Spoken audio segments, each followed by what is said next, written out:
Inanunsyo ng Malacanang ang paglagda ni Pangulong Ferdinand Marcos Jr. sa Executive Order No. 121 na naglalayong palakasin ng industriya ng electric vehicle sa bansa. Ayon kay Presidential Communications Office Undersecretary Claire Castro, sa ilalim ng EO 121 ay itatatag ang Electric Vehicle Incentive Strategy Program na magbibigay ng mga insentibo upang makahikayat ng ang malalaking kumpanya na magtayo ng mga planta at mag-manufacture ng electric vehicles at mga pyesa nito sa Pilipinas. Sinabi ni Castro na inaasahang lilikha ito ng mas maraming trabaho para sa mga Pilipino, kabilang ang mga engineer, technician, factory worker, logistic personnel at mga local suppliers. Dagdag pa niya, tax payment certificates ang ipagkakaloob ng pamahalaang bilang insentibo sa mga kumpanyang mag-i-invest sa bansa. Kasabay na mahigpit na monitoring at mga kondisyong dapat nilang tuparin, layunin ng EO na makahikayat ng mas maraming pamumuhunan, mapalakas ang local na manufacturing, mabawasan ang pagdepende ng bansa sa imported na langis, at may posisyon ang Pilipinas bilang mahalagang bahagi ng pandaigdigan supply chain ng electric vehicles. Kaysa unahin ang planong rocket launch test, nanawagan ang Transport Group na Manibela sa administrasyon na bigyang prioridad ang pagtugon sa matagal ng suliranin ng public transportation at kabuhayan ng mga tsuper at operator. Si Jason Rubrico magbabalita.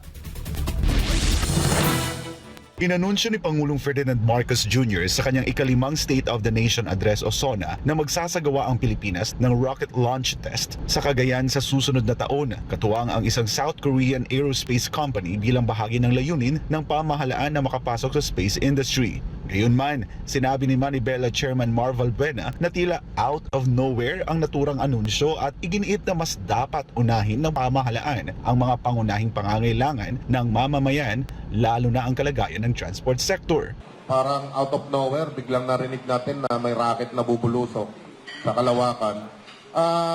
Siguro panawagan sa ating Pangulo na unahin yung mga essentials talaga katulad nung sa public transportation na mapaunlad ito. Hindi lamang dun sa pag-modernize, kundi matulungan po yung mga naghihikahos nating mga tsuper at operator. Ayon kay Valbuena, hindi lamang gutom kundi matinding paghihirap ang nararanasan ngayon ng mga tsuper at operator dahil sa patuloy na pagtaas ng presyo ng produktong petrolyo. Hindi lang po nagugutom yung ating mga kasamahang driver. Nagsasuffer po sila ngayon. Magkaiba po yung gutom ka lang may paraan. Pero nagdudusa yung kalagayan ng mga transport operators, mga drivers. Talaga pong nasadlak kami sa sobrang hirap ngayon. Kung ilalarawan siya sa isang salita, talaga pong nagdurusa. Bagamat kinikilala ng grupo ang ayuda na ibinibigay ng pamahalaan, sinabi nitong hindi ito sapat upang matugunan ang pangmatagalang epekto ng krisis sa sektor ng transportasyon. Kulang na kulang yung pagtugon, lalong-lalo na sa gitna ng krisis. Wala tayong narinig kundi ang pinagmalaki lang yung ayuda. Pero ang gusto nating marinig sa kanya, ano yung pangmatagalang solusyon at konkretong solusyon simula nung pumutok yung giyera at pumutok itong krisis na kung saan nagtaas po, attorney, ng mga produktong petrolyo. Ang tanong natin sa Pangulo, habang buhay ba na ang gobyerno ay ayuda na lamang ang solusyon sa napakabigat na problema pagdating po sa mga produktong petrolyo? Naniniwala rin ang grupo na mas makabubuti kung ilalaan ang pondo ng pamahalaan sa mga proyektong may pangmatagalang benepisyo sa publiko. Iminungkahi ng grupo ang pagtatayo ng malaking oil storage facility upang magkaroon ng sapat na supply ng langis sa panahon ng pandaigdigang krisis at maiwasan ang paulit-ulit na pamamahagi ng ayuda. Ilang bilyon ang ginastos ng ating gobyerno dito sa pamimigay ng ayuda. Minsan, kinukompute natin, parang kaya nang magtayo ng isang malaking reservoir na every time na mababa ang presyo ng mga produktong petrolyo, pwede tayo mag-angkat at pwede nating ilagay dito just in case na magkaroon ulit ng conflict. Katulad ngayon na walang tigil at walang katiyakan kung kailan ito matitigil, may huhugutan tayo, may kukuhanan tayo. bilyong-bilyon, daang bilyong piso na ang ginagastos natin dito sa giyera na to, pangbigay ng ayuda. Para sa Diyos at sa Pilipinas kong mahal, ako si Jason Rubrico, SM9 News. Kasunod ng mga ulat na hindi umano na ipresenta ang ipinanukalang Pax Silica Project sa lokal na pamahalaan ng Capas Tarlac at mga apektadong komunidad, nilinaw ng Malacanang na nagpapatuloy ang konsultasyon ng Basis Conversion and Development Authority o BCDA sa mga LGU at iba pang stakeholder kaugnay ng proyekto. Si Creslin Catarong magbabalita. Nagpapatuloy ang konsultasyon ng Basis Conversion and Development Authority o BCDA sa mga lokal na pamahalaan at iba pang stakeholders kaugnay ng ipinanukalang Pax Silica Project sa New Clark City. Ito ang nilinaw ng Malacanang kasunod ng mga ulat na hindi umano na ipresenta ang proyekto sa lokal na pamahalaan ng Capas Tarlac at sa mga apektadong komunidad ng mga katutubo. Sa palace briefing nitong Webes, sinabi ni Presidential Communications Office o PCO Undersecretary Claire Castro na personal nilang nakausap si BCDA President at CEO Joshua Bincang upang makuha ang opisyal na tugon sa mga isyong ibinabato sa proyekto. Ayon kay Castro, sinabi ni Bincang na nagsagawa na ang BCDA ng mga paunang pagpupulong kasama ang mga local government units o LGUs at iba pang ahensya ng pamahalaan hinggil sa development plans ng New Clark City, kabilang ang proposed Pax Silica Project. Dagdag pa ng BCDA, nagpapatuloy ang mga konsultasyon at patuloy silang makikipagtulungan sa mga stakeholder. Sa kasalukuyan, nagsasagawa rin umano ang BCDA ng ground assessment activities sa lugar upang matiyak na ang pagpaplano at pagdedesisyon ay nakabatay sa tamang datos at isinasagawa sa responsable at maayos na paraan. These consultations are ongoing and we will continue to work closely with these stakeholders as the project progresses. At present, BCDA is undertaking ground assessment activities in the area. Kaugnay naman ng pahayag ni Capas Mayor Butch Rodriguez na hindi pa naipapakita sa kanila ng pamahalaan ang plano ng proyekto at sa mga pangamba tungkol sa posibleng epekto nito sa kapaligiran at sa isang Indigenous Peoples o IP community sa lugar, sinabi ni Castro na ipinaabot na nila ang mensahe ng alkalde kay Bincang. So kung meron pong pahatid na mensahe si Capas Mayor, pinaabot na rin po namin kay CEO Joshua Bincang para po maaga niya at mabilis niya makausap po si Capas Mayor.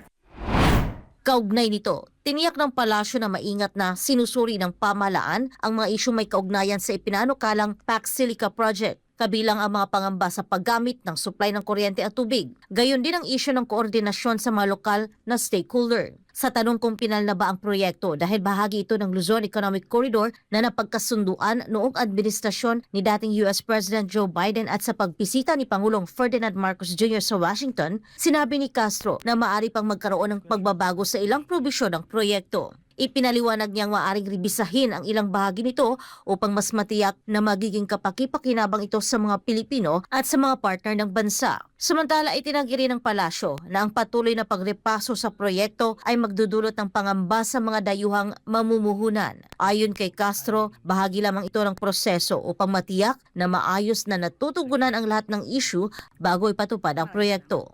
May chance po na mabago ang ibang mga provisions. Kung ano po yung maaari pang mas maging magandang idulot sa ating mga kababayan, sa bansang Pilipinas, and of course sa mga partners, yun naman po ay isa sa alang-alang. Hinikayat din ni Castro ang mga may agam-agam tungkol sa Pax Silica Project na makipag-ugnayan sa mga kinauukulang ahensya ng pamahalaan upang maiparating ang kanilang concerns at mabigyan ng kaukulang solusyon. Para sa Diyos at sa Pilipinas kong mahal, Creslin Catarong, SM9 News. Iginiit ng Global Tax Policy Expert na si Mon Abrea na dapat ayusin ng pamahalaan ang bürokrasya upang maibsan ang pasanin ng mga Pilipino at makahikayat ng mas maraming mamumuhunan. Si Elmar Forzuelo magbabalita. May tuturing na welcome development para kay Global Tax Policy Expert Mon Abrea ang mga sinabi ni Pangulong Ferdinand Marcos Jr. sa kanyang ikalimang State of the Nation Address o SONA nitong nakarang araw. Sinabi kasi ni PBBM na panahon na upang tanggalin ang systems loss na ipinapasa umano sa mga consumer. Ang pahayag ni PBBM sa kanyang ikalimang SONA ay umani na masigabong palakpakan at standing ovation mula sa mga mambabatas na dumalo sa ulat ng Pangulo. Sa aking palagay, Panahon na para tanggalin na natin ang systems loss na pinapasa sa consumer. Maliban dito, nais din ng punong ehekutibo na isulong ang mga hakbang na magpapagaan sa pasanin ng middle class at upang mas mapakinabangan pa nila ang kanilang kita. Sinabi ni PBBM sa Kongreso na dapat maipasa ang batas na magbibigay ng bahagyang ginhawa sa mga bayaring buwis at iba pa.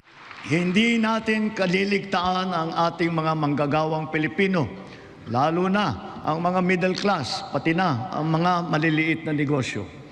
Alam natin na sila rin ay nabibigatan sa epekto ng krisis. So to ensure the continued progress of the middle class amidst the lingering effects of the crisis, we will pursue tax relief measures that promote growth, that generate revenue, and advance equity towards socio-economic sustainability. Kaya bilang natatanging proteksyon sa kanila at para mas mapakinabangan nila ang pinaghirapan nilang kita, nananawagan ako sa Kongreso upang maipasa ang batas na magbibigay ng bahagyang ginhawa para sa ating bayaring buwis. Una, palawakin natin ang exemption sa income tax.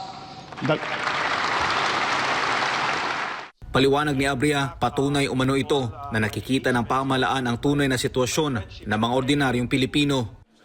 Well, it's a welcome development na narinig natin mula sa Pangulo na ina-acknowledge nila na talagang ang middle class is overtaxed and underserved sa pagbibigay ng prioridad sa pagtaas ng take-home pay. Masaya tayo kasi tayo lang talaga yung nagsulong niya ng simula. Ang gusto ng iba, suspend yung excise, yung VAT. Pero tayo naniwala tayo mula sa simula na ibalik yung pera sa taong bayan, na talagang bawasan yung buwis na kinukolekta sa ating mga manggagawang Pilipino dahil yun naman talagang pabigat eh.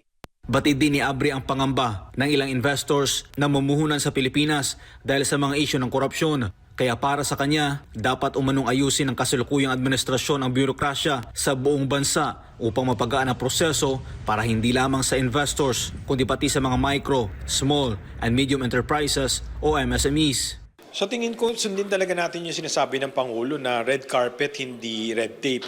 Kasi may red tape pa rin. So dapat talaga mapatunayan natin at may experience ng ating mga existing investors, yung ating mga locators, even ang mga MSMEs or mga domestic investors.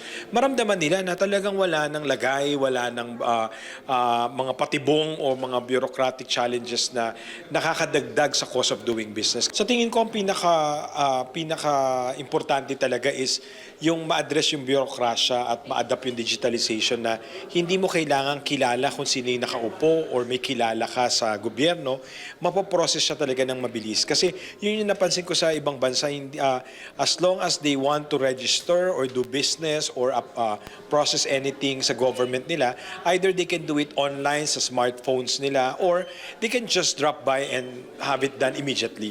Sa atin kasi may mga challenges pa rin, may mga sinasabi nga natin is mga bureaucratic challenges na hindi ba mabitawan yung mga mahabang requirements or parang hindi nauubos na tanong bago maproseso o magawa yung isang serbisyo. Samantala sa kanyang talumpati, sinabi ni Abria na bilang isang tax advocate ay nakita niya ang malaking reforma noong panahon ng Duterte administration.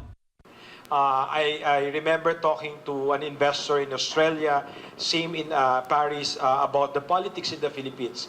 And I told them that, during the previous administration under President Duterte, there were so many issues, name it.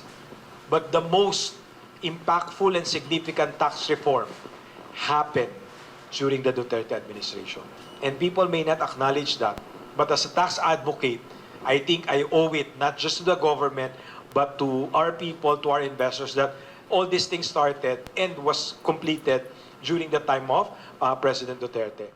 Kaya upang manumbalik ang tiwala ng taong bayan sa pamahalaan, dapat ani itong maging sinsero sa pagpapanagot sa mga tunay na may pananagutan sa pagnanakaw sa pera ng bayan at huwag maging selective. Actually, sinulat na natin yan sa Pangulo bago pa yung SONA na talagang dapat mag-launch ng nationwide audit and investigation ng lahat ng unexplained wealth.